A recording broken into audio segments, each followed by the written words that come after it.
Yes, sir. Oh, got it. Anybody else? Yes. I have read that Gruner was also one of those wines that you actually express repair anything, and I was wondering what you have to say about it. Yeah, she was saying that, she read that Gruner Veltliner is one of those wines you can pair with anything. And, I agree. So far my experience with it is amazing. It's always slightly different. It has that kind of minerally floral quality to it, lighter bodied, but good acidity. And again, acid is king. I mean, when you're ever in doubt, default to acid, because that really, to me, is the thing that makes your tongue receive everything well and brings everything into balance. So yeah, I think the Gruner will work with a lot of stuff as long as it doesn't get too heavy, because it's too light, I think, to stand up to heavier dishes. Anybody else? Yes, sir. I'd love to hear about your trite Thanksgiving pairing. We've all been exposed or asked to do it. What's yours? Thanksgiving pairing? People hate me at Thanksgiving because I'm like, the Grinch of Thanksgiving. It's like, to me, it's about the love at the table and having everyone together, right? But I always want to do something interesting, you know what I mean?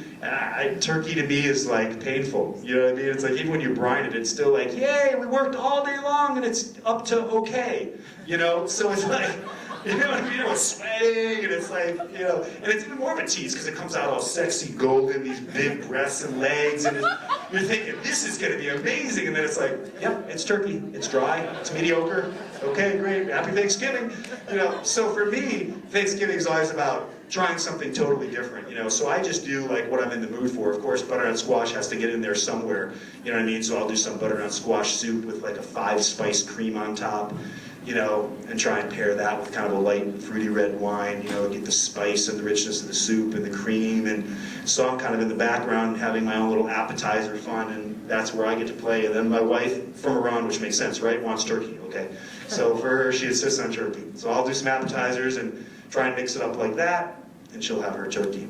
But yeah, again, I think it's for me, but if you're saying traditionally with turkey, I mean, again, I always think, Beaujolais, and those kinds of wines, Dolcetto, I want lighter tannins, bigger fruit, because it'll stand up to the way too sweet potatoes that somebody always brings, some marshmallows and that kind of stuff. But it also goes good with kind of the earthy flavors of the vegetables and the poultry. Do you have any recommendations for pairing red wine with vegetarian food? Red wine with vegetarian food. Well, the first thing I think of instantly, of course, is mushrooms. You know what I mean? Mushrooms have that earthiness, and a mushroom is like a piece of meat. You can salt it and sear it to death until it gets golden brown and rich and it's soft, but it still has a tender center. And that is just like a match made in heaven with, Pinot Noir, the earthiness of that. That's the thing. Once you get the acid and sugar and tannin and bitter and spice balances right, then you can start playing with, all right, mushrooms are earthy, so I want an earthy wine. Where am I going to go? Am I going to grab that traditional Burgundian Pinot Noir? I think that's a great match. Vegetable dishes like artichoke and stuff, I think with the Gruners are really interesting and really good. And then you can add a touch of, shaved Reggiano or Pecorino or something to kind of bring some salty richness to it, unless it's like lacto, ovo, vegan. If you're doing cheese, then yeah, I'd do that. Yeah, so I think that's good. Bell peppers, I love when I blacken bell peppers on the open stove and then peel them so that acidity comes down, the sweetness goes up. And I think the roasted bell peppers, you start playing around with some Cabernets that can have some of that bell pepper quality, I think it can be really interesting. Yeah, but always when in doubt with reds and vegetarian, if you're not a vegan, all you have to do is add a little bit of fat, cheese, animal fat, just little, I like to think of meat as a condiment too, well, for a vegetarian that's not going to work, but anyway, those are my veggie suggestions. Yeah, get right back to meat. I think that there are few things on the planet better than a whole roast pig, that crispy skin. Oh yeah. What wine? What wine with pork fat? A whole roast crispy pig pork fat. Well, automatically, you want acidity. When I was down in Mexico cooking with this lady and we made carnitas and it was super rich, the natural balance with that was a tomatillo salsa because of the acidity, cuts right through the fat. So again, I'm thinking, you always start by thinking, what do we have going on? We have meat flavor, but not overwhelming, it's not gamey, right? We got fat going on, a lot of it, which we love.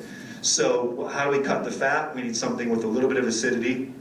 So I would go with a Sangiovese, I would go with a Tempranillo maybe, anything to kind of that has some acidity and that'll cut it out, but then it'll still have a lot of fruit and body to go with it. And of course the next question always is, what are you going to serve with the pork?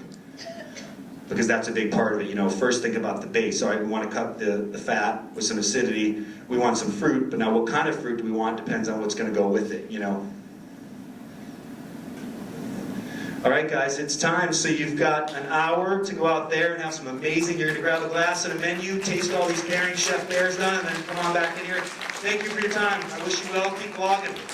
We appreciate it.